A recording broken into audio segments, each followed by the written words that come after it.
we've got a special speaker. We're honored to host Doug Morton, who is the NC State University Associate Vice Chancellor of Facilities, where he oversees facilities, planning and development, design and construction, and operations and maintenance across campus.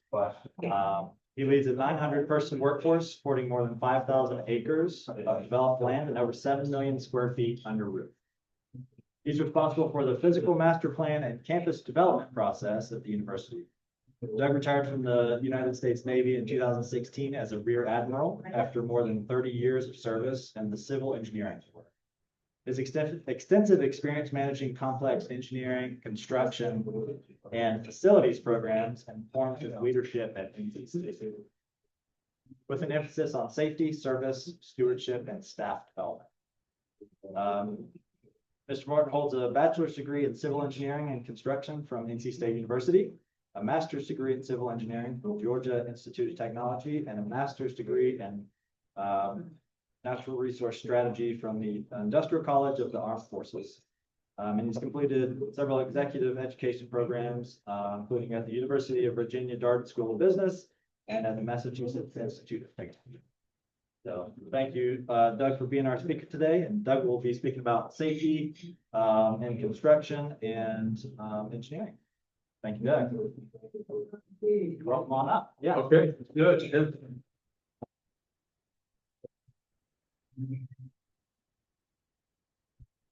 Thank you, Brad, and I appreciate the opportunity to be with you all. And he could have said 1,000 other topics. I might have said I'm busy, but he said safety, and I'm never too busy. So I want to talk about, and again, I following in the footsteps of some of my heroes here. Dr. Johnson was one of my professors at NC State. I could do a mean PowerPoint presentation, but you don't want to see it. So I just really want to talk to you about what I would call a safety paradox. So at once, safety in its essence is really simple. Do the right thing, instruct people on how to use tools or how to do a specific task or to wear certain protective equipment that will keep them safe in the job that they're doing. And so as engineers, we could do a PowerPoint on any task that has to be done or on any particular piece of gear to wear, a respirator or goggles or boots, or you pick it. And then it becomes one of the most complex problems to solve in humanity because it involves people. And I don't know how many people are still actively working with firms here. So who's in a firm that is 50 people or less? Okay. And of the 50 people in your firms, how many people's names do you know? All 50. Pretty close. Sometimes hard to remember. I know that. Who's in a firm that's 100 or more? You know everybody's name? Not a chance. Not a chance. Not a chance. 70%. 70%. I hope it's only 100. Because if it's 850, like I have at NC State, there's no way that my head will remember those names. I had the great fortune of serving our United States Navy, and names were no problem because everybody wore their name on their shirt or their uniform. And I was really good. I was very good at just giving a little glance to see the name. Oh, that's Rispoli. Got it. And I say Rispoli because Jim Rispoli and I served in the Navy together. But when you add the complexity of all different people, and my experience in the Navy and specifically at NC State, it's so multicultural and multidimensional. In my organization across the road here, or I guess it's this way and that way, I have over 40 languages. Over 40 languages that I have to somehow figure out how to communicate that very simple task of putting on your safety shoes or slowing down or wearing the proper gear. And that is the hardest thing that I've ever had to do in my 40-some years of being a professional. So let me talk about how both I learned about safety and how I execute my role as a safety professional in the engineering world. I think it takes the wisdom of somebody that's 50 or older. And all of you that know what I mean, if you're 50 or older, you've experienced so much in your life, and you've been able to put context in place for different events that are taking place. If you're younger, it doesn't mean you're not interested. It means you haven't necessarily experienced enough in your life to be able to cycle through every situation. But the paradox there is you have to have the energy of a 25-year-old. And if you're over 50, you don't remember what that's like, because having the energy of a 65-year-old is not enough to keep up with the demands of an organization that's large and diverse and tasks that are the same.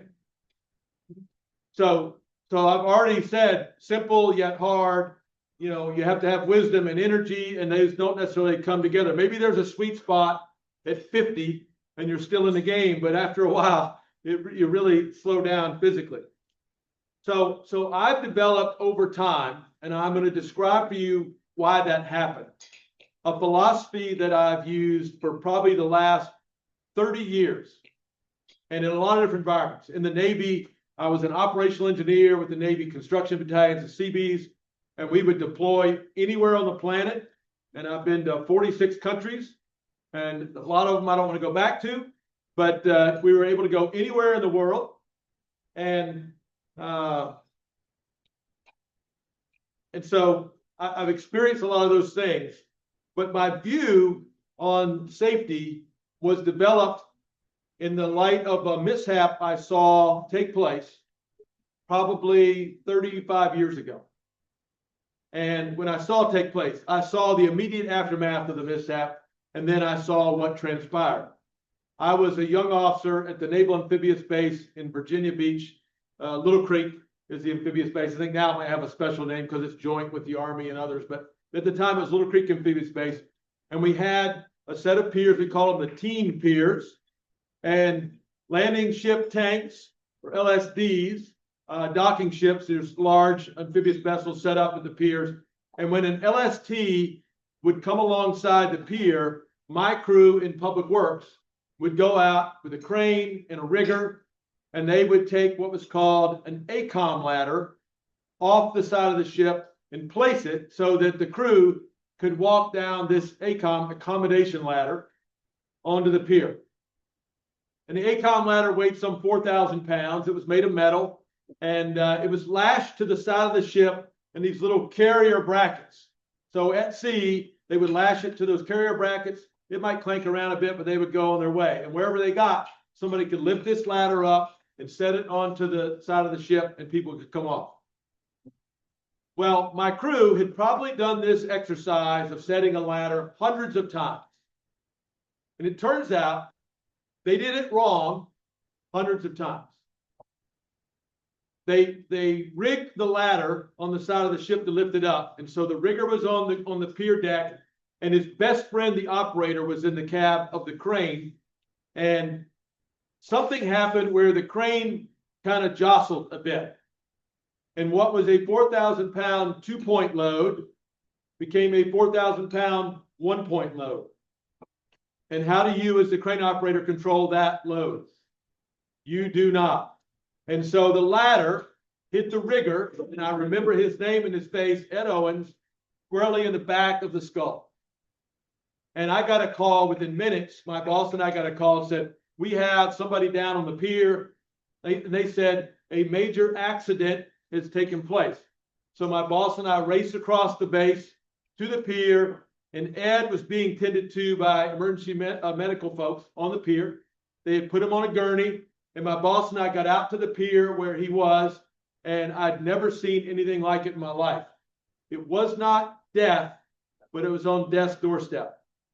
And as I'm going out to the pier, there are people assembled at the head of the pier, and among those people were Ed's wife, who also worked on the base. And somebody notified, hey, Ed's been injured. So Ed gets wheeled back toward the Nightingale, the night flight, a helicopter to take him back to the hospital, and he dies as they're putting him on the helicopter. His wife got to speak to him. She was, of course, distraught. And you think longshoremen and crane and rigging folks, they're really tough guys. Everybody was a complete mess. for a long period of time.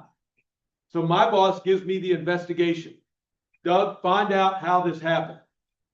And I'd been in the Navy well less than 8 years. And I'm like, okay, got it. I know what a JAG-man, a Judge Advocate General investigation is. So I go about my business, and I discovered that the pad eye attached to the ladder was not welded well. And so I said, aha, I found the culprit. Somebody didn't do the proper welding of this piece of material that's going to hold it to the ship, or they're going to pick it up from. As I dug deeper, I learned that the pad eye was only to take the weight laterally when it was attached to the ship, so it wouldn't clank back and forth. And for every time that my rigger and my crane operator lifted that ACOM ladder, they used the pad eye incorrectly. It was not meant to hold that load. That portion of the 4,000-pound ladder was not supposed to be distributed through that pad eye. They should have wrapped around the ladder structure and lifted it up. It would have taken a little more time, a little more difficult, but they always shortcut it. And so my man, Ed, died because of his own mistake and his colleague's mistake. It was not the fault of the welder. It was not the fault of the ship. It wasn't weather. It wasn't anything else. It wasn't the jostling of the crane. They did the task wrong. And so I determined then and there that mishap and Ed's death was completely preventable. And it kind of cemented in my head that, people have a heck of a lot to do with themselves getting hurt. And I go forward in my professional life, and I kept encountering mishap after mishap that was at the hands of the injured party. I have one case that I can think of that someone was fatally injured, and it was not their fault. They did not do anything wrong. But still, in the evaluation of that death, somebody else did. Somebody else made a misstep. I had a colleague that was hit by the bumper of a large truck through the window of his car, sitting at a stoplight exactly where he was supposed to be. And the truck took the turn too wide, and the big old hunking bumper on a deuce-and-a-half truck went through the window, which was open, and whacked him in the head. Killed him on the site. And I'm thinking, our Chief Lindblom, didn't do anything wrong, but the driver of the truck was in the wrong place. So they made a mistake, completely, again, preventable. So in my current job, I actually have, and I've done it others, but I've pinned that philosophy and I've provided it to my workforce. There are no accidents. And OSHA is working against me because they have accident investigations and everybody has accident this, accident that. All mishaps are preventable. And I will go to my grave believing that and talking about that to everybody that will listen. Because the human condition creates all these environments that allow people to get injured or hurt or killed. But they're not accidents. They are completely preventable. An accident is something that just kind of takes place. I'll give you this.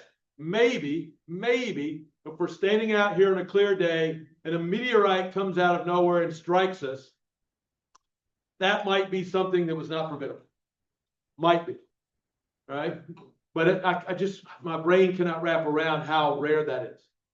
And in my job at NC State, in the construction world, I've been, I'll just say stunned, because death is part of this discussion.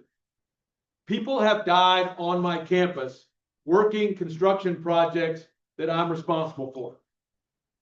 And in every case, the simple was made exceedingly difficult because the person that was injured was not paying attention, was not doing the right thing. One of those mishaps was an aerial lift on a construction site. The person was working without supervision. And if anybody's ever operated an aerial lift, the four wheels, you can drive it around, you can set it somewhere, and you can lift up to reach a window or a seal or something in a building. So this person's operating on a Saturday morning with an aerial lift, and they set it in place, again, with no supervision, on a loosely compacted bank right on the edge as it teared off to a street.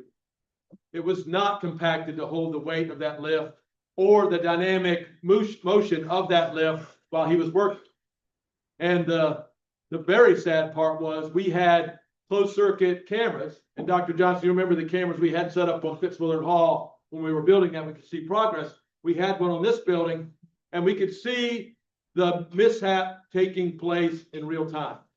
And just slowly, the bank was giving way, and eventually the operator moved the boom in a way that it all gave way, and it catapulted him 75 feet to his death.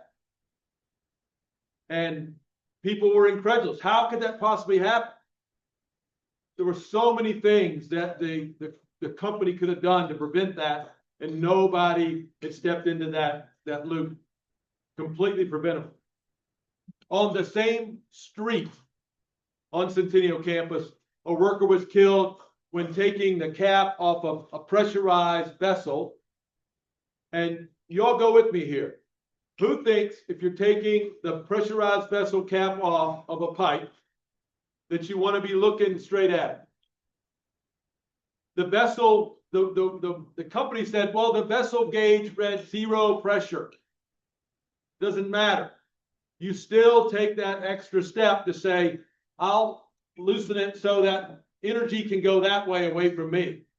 They took the cap off, and it was still pressurized because the gauge was faulty, and that cap hit them square in the head. NC State got sued about that. And it's very tragic that the person lost their life, but the fact is that the person did the wrong thing, leading to their own demise. Again, a person taking a wrong step. So what's my response as a leader of these organizations? It's really multifaceted, and that's where I'm talking about the energy of a 25-year-old. To respond to that, it is trying to get in the heads of every worker. Every worker, all 40 languages of every worker.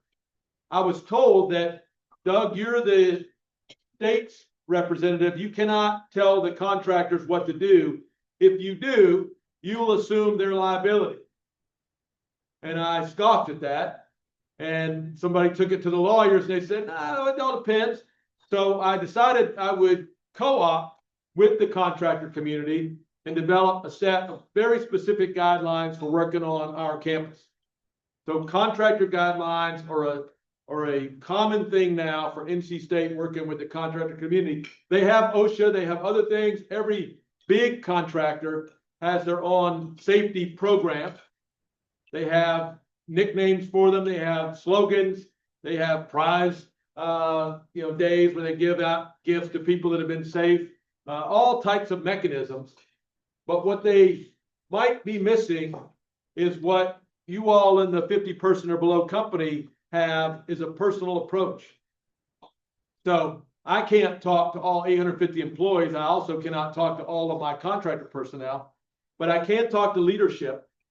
I can stress the idea that all these mishaps are preventable. I can put systems in place, but that only gets you so far. Because I know that the 2 companies where the employees were killed on my campus, they had systems. I don't know they were in place, and they weren't enforced. But what I've discovered, and I've discovered it in recent years, it is really inherent on the worker to know that they have a big hand in their safety, whether they extract themselves from a dangerous situation or they stop to ask others what they think of the risk involved in the activity. And so I asked the 50 or bigger company question because to be safe as a leader, as responsible for that enterprise, you have to make this personal. I do not want all of my workforce to learn about mishaps or tragedy by experiencing one.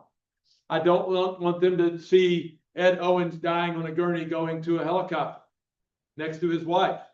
I don't want to see somebody laying dead on the street having been catapulted by an aerial lift, or somebody being struck in the head with their own task that they were doing with a pressurized vessel. So to make it personal will wear you out. It'll wear you out. That's why the energy of a 25-year-old.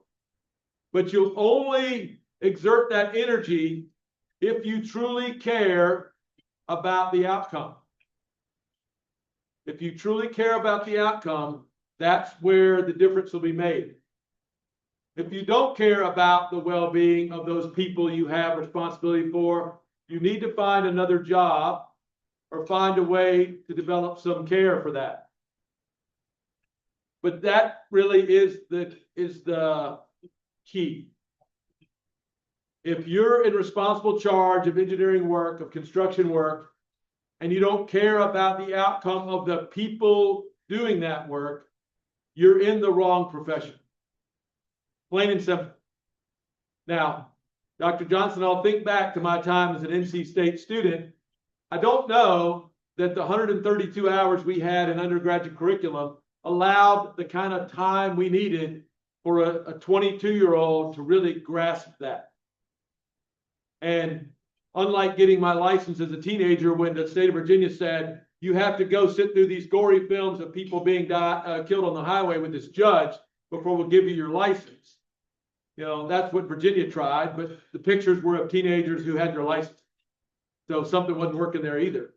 But we have to find a way as people with wisdom and experience to translate that to the people actually doing the work or closely supervising the work.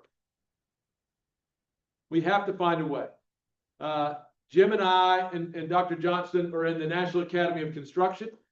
We all attended a symposium that we held here on campus in the fall about safety culture and about how institutions like NC State can embed that idea in the minds of those young students before they graduate.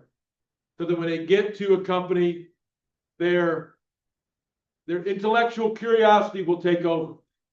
We cannot replicate in the classroom or in that undergraduate education cleanly what that experience will be like, but we have to equip them to see it when they, or to know it when they see it. That's one example of trying as a profession to dig into the minds of people that will be doing this work to understand the risk involved and again, those outcomes. Still, I don't know the class, I don't know the curriculum, I don't know the book to read that makes that 24-year-old project supervisor or that 40-year-old project executive care. I haven't cracked that code yet. I developed that over time and experience, and in my circumstances with leaders I dealt with or parents that were like that. But how do you do that for the people really at the point of impact? If you were in your company and said, you know, Bob's a pretty good engineer, but he just doesn't care enough, we're going to let him go. I don't know that I've heard that before. But I think if you're serious about, and you have people at risk because the nature of the work they're doing or the circumstance they find themselves in, and your leadership closest to the work does not care, you and your company and your leadership have to figure out a way to flip that switch. Because I'll tell you, without it, you are fighting a losing battle. Again, I'll go back to my Navy experience. Every CB, construction battalion, sailor or officer wore on the side of their hard hat a sticker. And you probably did as well, Jim. Safety is my responsibility. It was a green cross for safety. I think we stole that from the National Safety Council. We never got in trouble for it. CBs never get in trouble for stealing anything. But that was on everybody's hard hat. And another interesting fact was whether you worked in an office or you worked on a construction site, you wore a hard hat if you were in the CBs. When you came to work in the morning, you had a hard hat on your head with a sticker that said, safety is my responsibility. And then constantly it was talked about and briefed, and there were structures in place. But the thing I found fascinating about that enterprise was that the structures were all created to make safety personal. It wasn't like, hey, here's a PowerPoint. We didn't have PowerPoint in that day, but here's a presentation to show you why that's important. There was somebody you knew in your company or your platoon or your squad that had a responsibility to manage the safety activity, to make sure that your tools were properly checked out, that they were safe, or that you had the right kind of gear to wear. And the person responsible for that knew you. They knew your family. They knew your shipmates. And so the personalization of that safety task is really what I've come to appreciate as the most important thing. Lastly, in my safety world, I also struck upon this, that safety as a program or as an emphasis cannot be punitive. Cannot be punitive. If you're getting hurt on a job site, and I'll give you this example. I mean, it really blew my mind. My safety director at NC State brought me this 3-page document from one of my contractors who will go nameless, although I should shame them for this. And it was a list of fines that every employee got, a list of fines and consequences if they had a safety transgression. How many people in that company are going to self-report a near miss? I'm going to say it's 0 or less than 0. There'll be cover-ups of cover-ups, because one mishap can go anywhere from $50 to $2,000 out of a worker's pay. And second mishap will go from, again, monetary to dismissal. So what do you think that culture is? What do you think the climate is in that company about being safe? Are they like, we got this, we're all a big family? Everybody is scared of the fine or the dismissal, and they're not sharing with one another. They're not picking up their teammate to say, hey, hold on a minute there, Jim. That doesn't look like that's safe, or I see that wobble a little bit. Let me help you with that. So I was just blown away that somebody thought that's the answer. We'll just find them into safety. So what we do is we capture data, we do forensics of mishaps that happen, because they still happen. But no one has the sense that they're in trouble if they make that mistake, because it's trying to create a learning environment where people will self-report and do so that they find a way to help their colleague from being hurt. Our goal is 0, and there is no other number. I've had knockdown dragouts with people in engineering and construction that say, there's no way it can be 0. I've developed my counter argument pretty well. Which arm do you want to give me? If it's not 0, what is it? It's 0 mishaps. Do we attain that? There have been periods of time at NC State for my 850 employees. I got as long as like 420 days without a mishap. And then as soon as I told my boss, hey boss, we're on 420 days, it ended at 420. Somebody did something that was not the correct path, they got injured. The good news is I don't have ambulances showing up at NC State's campus to take my employees away. These are cuts, these are scrapes, these are twists to back, all avoidable and all discomforting to the person that has that event. But again, we're trying to make it so personal and so connected that it is a team working together. One, they're going to produce the product, but to do it in a way that's safe. So if you do not care about the well-being of the people that work for you and they're at risk, you either need to find that care or go do something that is isolated away from people. Because by your negligence of not caring, you can put them at risk. You can put them at risk. And again, I know that I cannot be there. There are 850 people at NC State working in some form, maybe coming to and from work, or maybe at it right now. Something broke while we're talking here at NC State. I'm certain of it. I'm thankful it's not raining, because nothing's leaking right now. But if it's raining, I got 50 leaks somewhere. So I know what my people are into. And before the end of the day, I will find somebody and I'll do something today to remind them of their value. And when you start doing that, they'll start caring too more about one another, and it snowballs. And for me, the results are a healthy workforce in every sense of it. The workforce that is confident that somebody is really caring for them, that their well-being is part of the equation. It's not just how much did you do today, it's how are you today? And I know the other will get done. So care is it. And I don't think care is a paradox. You care or you don't. But if you do, everything starts clicking into place.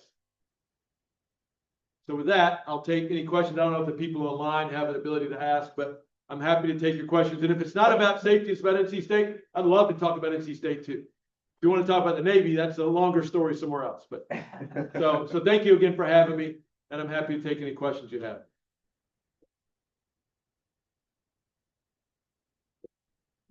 Yeah, thank you. So my question, Doug, is you had that experience as a young guy with that ACOM lab. Right. And in my first month on the job as a young naval officer, I had to do a death investigation. I was not involved with the death, but I had to do the death investigation. And I think similar to you, that really shaped my thinking about safety. And a lot of what you said and what I would say all derived from that incident, the ACOM lab. You remember the guy's name and all? Yes. Yeah. I wonder if that's what it takes to get people to realize how important this is. In other words, I've known a lot of engineers that don't hear much about safety. And do you think it takes something like that to get it into our heads that this is really important? We're talking about a person's life, their family, their kids, all those impacts. Because I carry that with me all the time. I can remember it like it was yesterday. So I don't think so, but in a way I do think so. So because you experienced that and you're carrying it with you, and I experienced that and I'm carrying that with me, it's not in my pocket. It's here. You know, it's my recognition that that outcome is possible in the most benign situations. So I've dedicated part of my day to making sure that that doesn't happen. The one, I don't want to do that investigation and talk to that spouse or talk to that family or go to that funeral, but it's the reality of these things are avoidable. So in the National Academy of Construction, I could have been in any committee that they have. And I think you recommended one I'm not in, but I'm in the safety committee. And this afternoon, I have a meeting with that group on safety, on the same thing we talked about earlier with the symposium on safety in college. So I don't think that's necessary, but it's certainly something that you and I and others like us must leverage to share. Because as I find myself making it personal with my grounds crew that operates, dynamic equipment all the time in different environments, and my high voltage electrical crew, I know they're working on a Saturday. Well, I might go out jogging. I'm going to go find where they're working and just remind them that somebody cares about them going home that night. And I don't think if I had that experience I had as a young naval officer, I would be wired the same way. It was not somebody in my ear saying, hey, this is what you got to do. I mean, as good as my education was at NC State and Georgia Tech, that really was the center of the educational universe. Maybe we're moving that some, but it was the experience I got in fortunate ways to shape it. But if you know, you have to share it. If you don't know, I'm hoping that you're listening and not having that mishap that you need to share. Yeah. Yes. For engineering professionals that are mostly in office doing design work and don't get into construction management that much, what do you think is one of the most important things to keep in mind when you're designing a project from the perspective of thinking of the contractor, the people that are building it, how to keep them safe from where you are as a designer? Yeah, I think that's a challenge because a lot of those, or many of those designers have gone through a track to know technically what that should look like and be like, and maybe not know exactly how it should perform.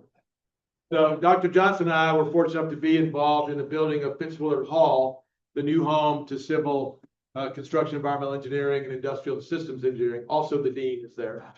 But on the roof, which is pretty rare at NC State, there's a parapet that's at least 42 inches around the circumference of the building. In many buildings, I don't have that, or I have a tripping parapet that might be 14 inches, or I try to figure out a way to put fall protection on that roof. But I think both my team and the college recognized the need to make sure that that safety feature was built in the building. No one driving down Partners Way recognizes that as a safety feature in the building, unless you're involved in building it. So how do you get the designer, the consultant, to understand those potential outcomes as you're trying to design a system that works for the function intended? Do they also take it the next step and go, is that going to function safely for the maintainer, for the user, for the person walking through that space? I think that's a huge challenge. I also think that's something that can be framed in an undergraduate or graduate education. But then it takes an industry-wide emphasis to say, have you thought this through to its worst outcome? I think that might be just as hard as me talking to the person from Bolivia in my broken English. I mean, I speak a little Spanish, no Portuguese. I'd be hard pressed. I was joking with somebody the other day, and Jim might remember this, you might as well. We had these things called pointy talkies. There were these fold out laminated cards. So when you're in a different country, you can say food, and you just point to it, and you can say $2 signs or $3 signs or $4 signs, expensive food or cheap food. And so I find myself almost doing that with some of my workforce, and I'm looking for the person that understands. Luckily, Google has a translational facility or a tool, and I can publish things in different languages now that maybe I couldn't before.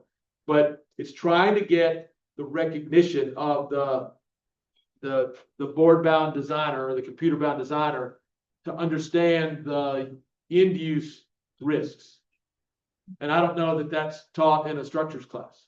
I think that's a good question Brad asked, because we civil engineers tend to draw things in detail. But the mechanicals and electricals don't. They often use schematics. Yeah. So I can remember being the jobs like you've had where my workforce had these humongous diameter pipes, and the valve was on the other side. So they had to build wooden stairways and crossovers to get to the valve every time it had to be turned. And why wouldn't the designer think about that? Why would they design the valves or the access points on the side that you can't get to? I've got penthouses on roofs, on buildings on NC State. The door opens up to the abyss. Maybe there's 12 inches between the door and falling off the roof.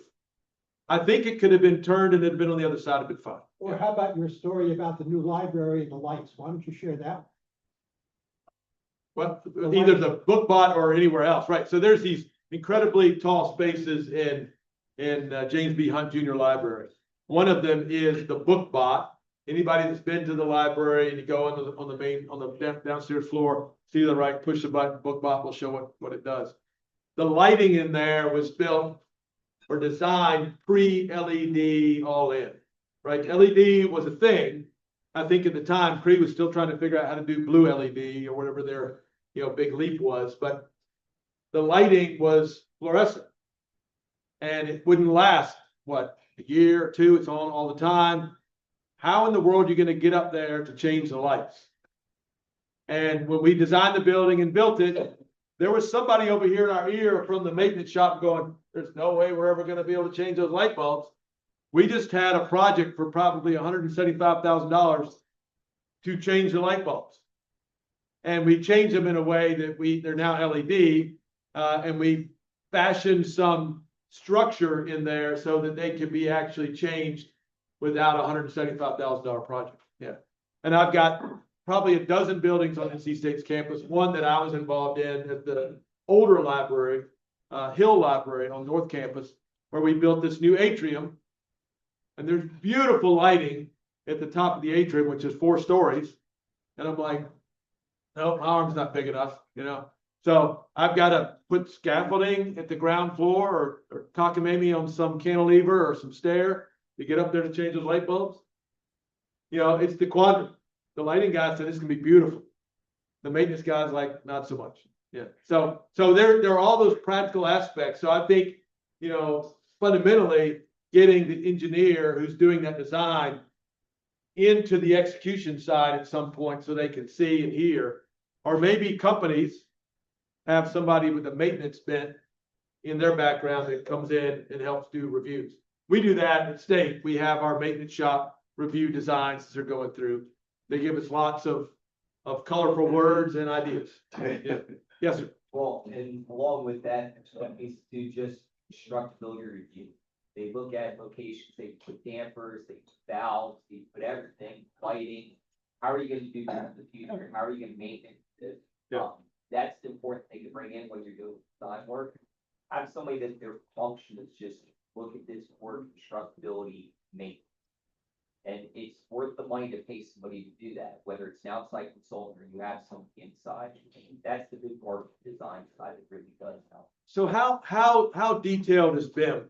I mean, can it have another layer that goes to that point? Because it's really about deconflicting and making sure that things can actually be put in the same space or complement each other. But can you take it another layer deeper and say, how would someone maintain that? Is there some risk in this being built in this way? I think some of it you can through BIM, just looking at how much clearances you have. Yeah. Some of it, if somebody's looking at the model, they can see, but then it's not gonna pull out how you can actually get up to about. So in my mind, I'm just thinking here, that AI might be a tool that takes that to the next step and go, wow, finally, we took a phenomenal structure that does great things and we gave it another little turn in terms of how does this function? How is it maintained? And so I think that's a possible step to go. It's certainly not in my hand because I don't know computer coding at all, but can you think about having another step in BIM that says, and here's how safe or unsafe the operator will be or the user will be? Yeah. We can use all the help we can get. Another question I have. Yes. So I know if you go on a construction job site, you have, job hazard analysis, toolbox meetings in the mornings, pre-installation meetings, whenever people are doing things. Do you take any similar approaches to that at NC State with the groups that are doing maintenance on things every day? Or is there another process you use to look at safety as people are looking at what tasks they're doing? I'll tell you, it's not universal, but we want it to be universal. We built it into two things. One is, you might call it a stretch and flex. We call it work well. There's 15 stretches or movements that we kind of limber people up because we have a lot of people in a lot of different places. So that's widely accepted, but not completely. So I can go in a room and say, did you do your work well today? No. Okay. But many do, especially the trades. And while they're doing that, we have topical discussions that may be directly to the work you're doing today. And if your supervisor's on it, again, go back to the people aspect, they'll talk as everybody's going like this. All right, where are we today? Oh, we're in the library. What are we doing? Changing light, whatever. And they talk about that. Or if they don't have a specific task they're concerned with, we give them a weekly view of their environment. And we say, it's graduation week. What's going to happen? Move out, move in, lots of people that are unfamiliar with the campus. We just do those reminders, but we find the time in that startup when they're doing the stretching. They all have that period of time. Many do the stretching, all are to do the talk. So it's just another element, and that's not it. I have to go. My safety professional has to go. We'll do videos. We just did town halls for every employee in groups of 30 or less. So do the math. We had 31 town halls over the course of 3.5 weeks. The first one was at 6 o'clock in the morning. The last one was 10:30 at night, whenever shifts are coming and going. I'm there for everyone, and my safety director is there for every one of them. And we spent the time talking about complacency and gave great examples of it. And he researched, things that would be germane to wherever we were going. If we're talking to the high voltage electricians, that's one talk. If we're talking to housekeepers, it's another talk. Designers that are in the office, another talk. But everybody got the same messaging in a fairly personal bunch, right? I'm completely exhausted. My wife says, why you look so tired? Oh yeah, you did the town hall. We do it every 6 months. So we're talking about, in my time, it's 428 meetings as the leader with others coming along to try to remind them. And so they get that we care about their well-being, but still there's so much risk because they're thinking about other things.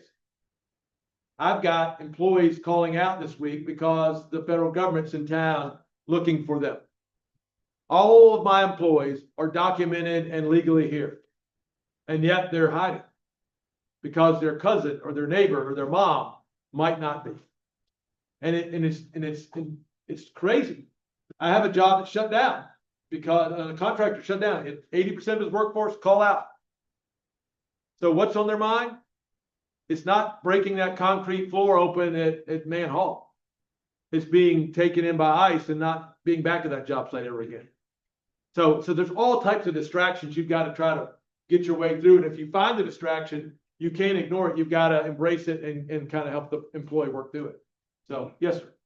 I think one thing you see is lack of common sense. And the reason I say it that way is when I came into NC State in 1988, people that came into NC State civil engineering had backgrounds that were in construction. Yeah. You know, I grew up in a family that owned a grading company. Other people that were in NC State at that time, some were coming from house construction. Some had families in commercial construction. Some were plumbers, electricians. You had all these trades. And when people came in NC State, the civil engineering department at that time, they already had some sort of construction background. So all that was back in that day. I'll flash forward to you right now. I had an architect, I'm a structural engineer, I do work for architects. Architect brings me a set of plans. We're gonna do some buildings for the Department of Transportation. I look at the roof plans and the slopes on the roofs were in decimals. They were 3.9 and 12, 2.23 and 12, 7 point some dimension and 12. I've just packaged all that mess back up. I said, look, guys, the truss manufacturers work at 3 and 12, 4 and 12, 6 and 12, 8. Right. I don't know what you're doing here. Yeah. You know, this makes no sense. And what it boiled down to was I had young architects working for the architectural firm, had never swung a hammer in their life. They have very little knowledge of actually being on the site building something. And so when you lose that, and we've lost it for a number of reasons, Ms. Moy, we talk about it all the time. People stuck on the phone, looking at the phone a lot, rather than in construction and getting some actual experience. That loss of common sense. You see it in design, you see it in construction, you see it in safety. You talk about all the safety things.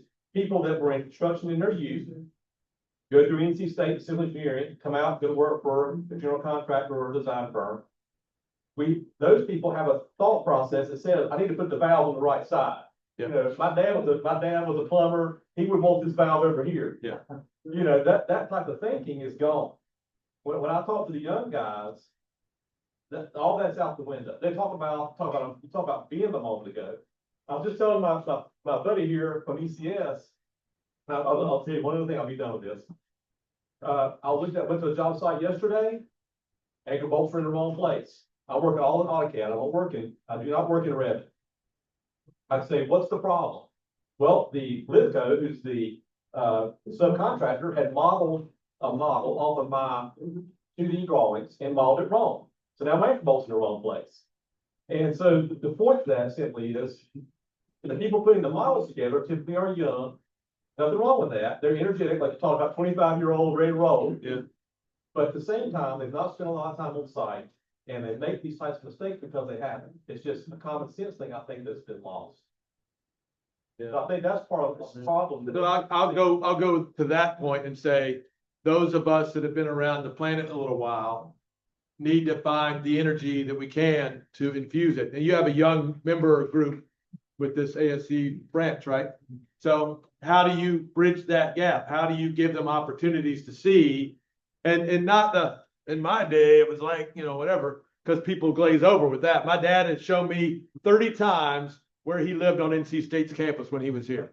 And I'm glad we tore it down. Because it's like, I don't have to hear that anymore. That's like, I got it the first time, Dad, you know, but, and thankfully he's still alive to tell me that. So that's cool. But yeah, can you communicate? Can you connect with the appropriate level of instruction or guidance?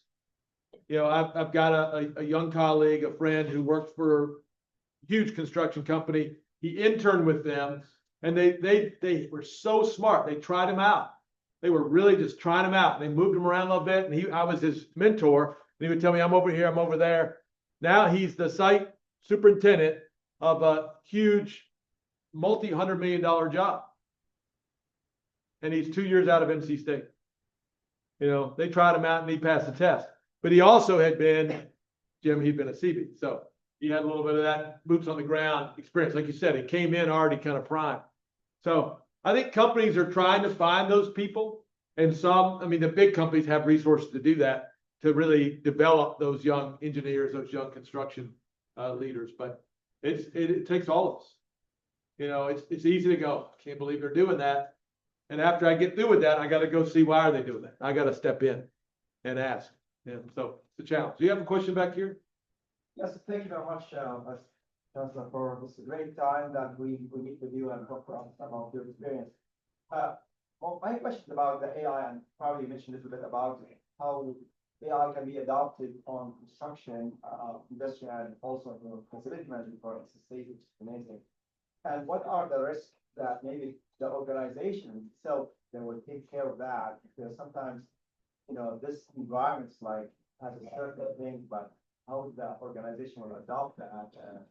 Is there any like way to say this is the way to go or not? Yeah, I know that the dean of the College of Engineering is looking at AI broadly, and he's bringing other colleges along, humanities and business and others to think about the real application. Right. And my experience is novel as this tool is in my world, it is a stepping off point. Right? It is not the answer. It's a tickler of your brain to say, really? And so I've gotten, when I'm prompting AI, give me the reference, give me the citation. And then they'll give me something. So no, give me the citation with this particular convention. You know, so I don't let them give me, oh, this is a book. No, tell me the page, tell me the author, tell me the time. And so I'm digging in a little deeper so that it's not just what the machine is chewing on, because AI has taken all that enormous amount of data and saying, that looks like the most common answer. Wrong, maybe. So you really have to be careful not to rely on it too heavily, but use it as a reminder or as a stepping off point for the next thing. So I'm fascinated by what the dean's doing. I know he's not alone as a college of engineering, but that's where that's going to happen. And maybe my professors here can reinforce that. Yeah, things happen on the planet, but if you want it to be thought about, it's going to be thought about at NC State. It's going to be thought about at Clemson or at Auburn, where people have the time to invest in and really think through those problems to come back with some solutions. So that's why it's really cool to be here with you all and see industry and academia. We're here, University Club, right on the campus, but to see that connection, nobody's got the answer. No one person has the answer. The chancellor said this on Tuesday morning. We were in a meeting. He goes, nobody does anything by themselves. If you think I discovered this thing, you realize pretty quickly when that word's coming out of your mouth, somebody helped you understand how to discover it, or they were assisting you, or they gave you a piece of information. Nobody is doing it by themselves.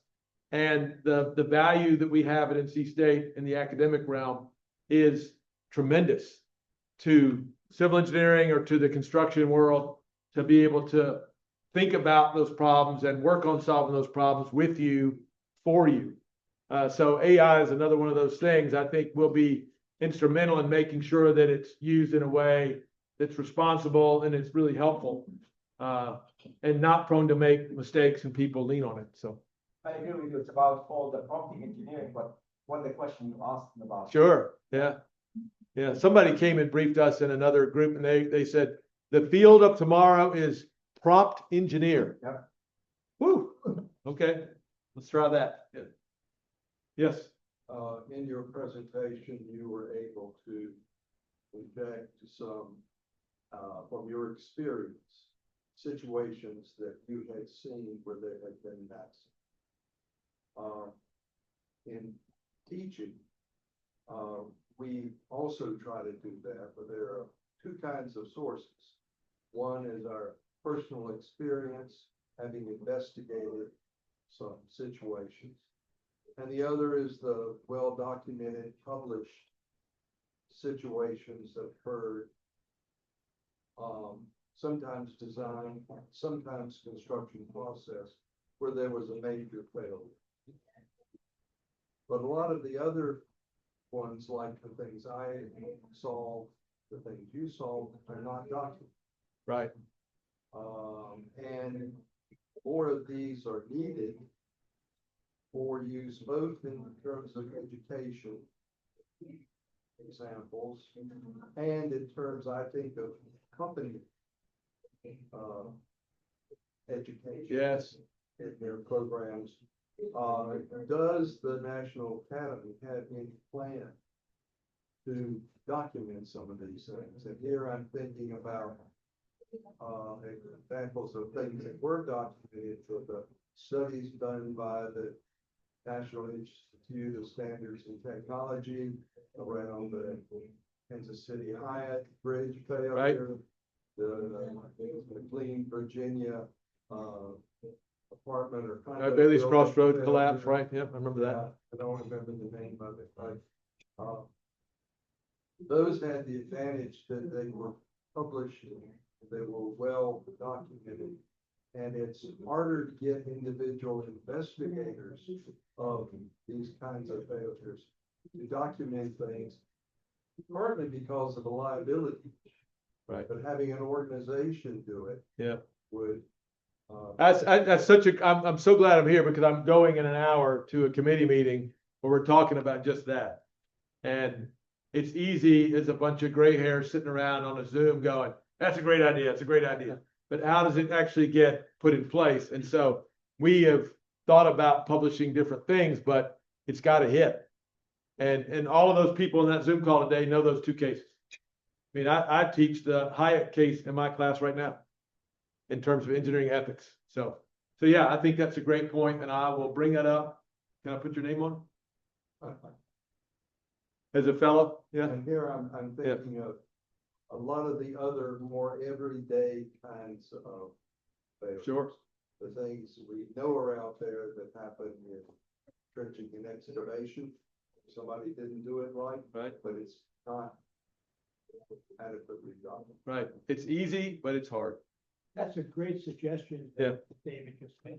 You know, I shared my story about the accident investigation. I do like you. I have, they're not my photos, but I got a picture of a scaffold on the side of the building. I explained what happened, how the scaffold failed, how one guy fell to death. It makes it more real. And maybe that's a good suggestion, is to get old guys like me to document our stories. Right. Because you're not gonna find those stories. And it wasn't like a building collapsing. One guy died, scaffolding collapsed. Yeah. And your story about the scissors lift, guy toppled. Yep. You know, those are stories that need to be recorded for the benefit of the future generation. Well, again, I appreciate the opportunity to be with you. And anytime I get to speak about a topic that's near to my heart, I learn from the exercise. So thanks for your questions, and I appreciate your professionalism. Thank you online. Thank you, Doug. Thank you, sir.